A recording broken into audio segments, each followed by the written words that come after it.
Հայաստանաբնակ եզդիները սպառնում են արտագաղթել քրդացումից փրկվելու համար։ Փաստորեն մեզ արհեստական ձևով աստիճանաբար քրդացնում են Հայաստանում, ժողովրդի պահանջն է, ժողովուրդը բողոքում է։ Պարոն Թամոյանի խոսքերով կառավարության թույլտվությամբ Արագոսոտնի մարզի եզդիաբնակ 6 գյուղերը համարվում են քրդական։ Այդ նույն գյուղերում եզդիական դասագրքերը դուրս շպրտվեցին, պետության հովանավորության գրքերը հրատարակվեցին,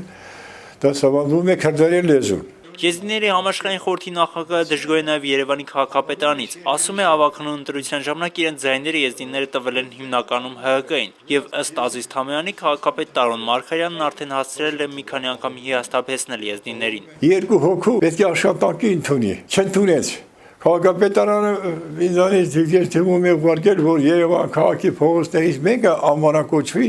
եզդի ազատամարտիկների անունով։ Էլի չլուծեց։ Հայաստանում ապրող եզդիները մտահոգվելու այլ առիթ էլ ունեն, չեն կարողանում պահպանել իրենց մշակույթը։ Այսօր եզդիերի հետազոտությունը կանգնած է մայրենի լեզվի մոռացության վտանգի առաջ։ Իհարկե կան դպրոցներ, որտեղ դասավանդվում է եզդերեն մայրենի լեզուն, սակայն ուսուցիչների համար աշխատավարձը այնքան ցածր է, որ ոչ մեկ արդեն չի համաձայնվում որպես եզդերենի մայրենի լեզվի մասնագետ աշխատել։ 1989-ից մինչև 2011 թվականը Հայաստանից հեռացել է 11,000 եզդի։ Վերջին վիճակագրական տվյալներով նրանց թիվը հասնում է 36,000-ի։ Փոխարենը ավելացել են քրդերը։